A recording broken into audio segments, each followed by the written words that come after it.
ध्वस्त होंगे। तेजस्वी यादव जनता से पूछ रहे हैं, जहां भी रैली कर रहे हैं, मैं 2-4 रैलियां कवर किया हूं, पूछ रहे हैं कि मिजाज टनाटन बानो। जनता भी उनसे पूछ रही है कि आपका प्रधानमंत्री का उम्मीदवार कौन है, तो बगल झांकने लगते हैं। और जनता को मालूम है कि पीएम का चुनाव है और पीएम के उम्मीदवार अकेले नरेंद्र मोदी हैं। और जब इनसे पूछती है तो ये अपने पिताजी की तरफ देखते हैं, तो पता चलता है मुखिया का भी चुनाव नहीं लड़ सकते।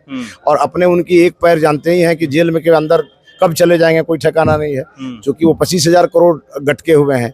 और उनके 2 मुख्यमंत्री तो पहले राहुल गांधी ने, उनका तो यज्ञोपवीत संस्कार हुआ नहीं है। नरेंद्र मोदी जी सनातन का प्रचार प्रसार करते हैं, तो राहुल गांधी ने एक बार उल्टा जनेऊ पहन लिया। और उल्टा जनेऊ बक्सर में किसी से हमारा टक्कर नहीं है। ये सब 13 गो उम्मीदवार जो है ना, निर्दलीय और प्लस राष्ट्रीय जनता दल, ये सब एक दूसरे से लड़ रहे हैं कि नीचे से फर्स्ट कौन आएगा। और हम एक तरफा जीत रहे हैं, मोदी जी के कारण जीत रहे हैं, एनडीए के कार्यकर्ता और जनता के प्रेम के कारण जीत रहे हैं। समय अब बहुत कम ही बचा है प्रचार प्रसार करने के लिए, क्योंकि 1 जून को मतदान है और आज 28 तारीख है। चलिए हमारे साथ बीजेपी के प्रत्याशी मिथिलेश तिवारी जी हैं, इनसे मैं जानने का प्रयास करूंगा कि अब क्या लगता है कि एक तरफा है बक्सर में बीजेपी में हो गया है, पूरी तरह एक तरफा है। बक्सर पूरा मोदीमय है और राममय है, और यहाँ सभी की जमानत जब्त होने की स्थिति है। आप ये कर रहे हैं, उधर भी लोग ताल ठोक रहे हैं। वो हमेशा ताल ठोकते हैं। 19 में ताल ठोके थे तो 0 सन्नाटा मिला, और अब 24 में ठोक रहे हैं तो इससे भी ज्यादा बुरा हाल होगा। तेजस्वी यादव लगातार दौरा कर रहे हैं, विधानसभा वाइज घूम रहे हैं। तेजस्वी यादव फिलस्वी यादव है। तेजस्वी यादव का कोई वजूद बिहार की राजनीति में नहीं है। एम और वाई जोड़ते रह जाएंगे वो, और उनके पैर के नीचे से जमीन खिसक जाएगी। यहाँ के वाई ददन पहलवान ले गए, और एम जो है ना, वो पूरी तरह 10 जगह देख रहा है, क्योंकि एम को अब मालूम हो गया कि ये लोग एम के भी नहीं है, इसीलिए इनके पास एम और वाई भी नहीं रहा, और बाकी तो था ही नहीं। तो बाप भी इसमें जोड़ दिए हैं वो लोग। देखिए, वो तो बाप बेटा की पार्टी है। उनके बाप का मतलब इसको मत समझिएगा। जो बाप कह रहे हैं ना, वो उनके बाप का मतलब लालू यादव है। हाँ, उस बाप का दूसरा कोई मतलब नहीं। और जैसे उनके बाप का चेहरा बिहार की जनता देखती है, तो 1990 से 2005 का दिन याद आने लगता है, और व्यवसायी तो कांपने लगते हैं कि पता नहीं कहीं ये लोग आ गया तो क्या करेगा।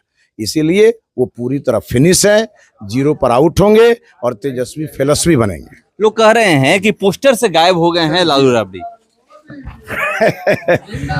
राष्ट्रीय जनता दल भी डर गई है लालू यादव के पोस्टर से और राबड़ी देवी के पोस्टर से। इसीलिए लोग चाहते हैं कि लोग लालू यादव और राबड़ी देवी को भूल जाएं, लेकिन लालू यादव और राबड़ी देवी को बिहार भूलेगा नहीं, क्योंकि अगर आज बिहार इतना पीछे है, इन दोनों के कारण है। ये पति पत्नी ने मिलकर बिहार को रसातल में पहुंचाया, अब उनके बेटा बेटी रसातल में पहुंचा रहे हैं। इसलिए बिहार इसको सदैव याद रखेगा। बिहार की जो गौरवशाली परंपरा थी, उसे लालू यादव के परिवार ने ध्वस्त किया है, और एनडीए और भारतीय जनता पार्टी उस परंपरा को स्थापित करने में लगी। जहां भी जा रहे हैं खटाखट टनाटन टनाटन की बातें हो रही है। पूरी तरह टनाटन टनाटन है।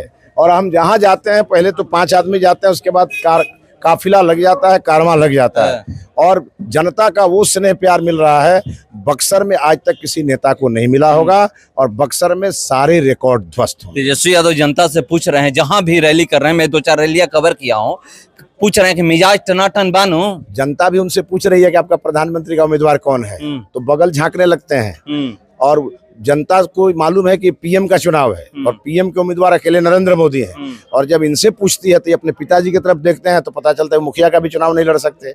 और अपने उनकी एक पैर जानते ही हैं कि जेल में के अंदर कब चले जाएंगे कोई ठिकाना नहीं है, क्योंकि वो 25,000 करोड़ गटके हुए हैं, और उनके 2 मुख्यमंत्री तो पहले से हैं, और बाकी जाने की तैयारी में है, क्योंकि इन लोगों ने देश की जनता का इतना माल लूटा है, इनमें एक भी ईमानदार नहीं बचा है जो मोदी का मुकाबला करे। इसलिए मोदी अकेले उम्मीदवार हैं, और मोदी बड़े मार्जिन से जीतने जा रहे हैं। तेजस्वी यादव का इस चुनाव में अता पता नहीं। बिहारी हैं, गुजरातियों से डरने वाले नहीं है। बिहार के करोड़ों लोगों को गुजरात ने पनाह दिया है, और ये लालू यादव का पाप है जो बिहारी बिहार से पलायन करके गुजरात गया।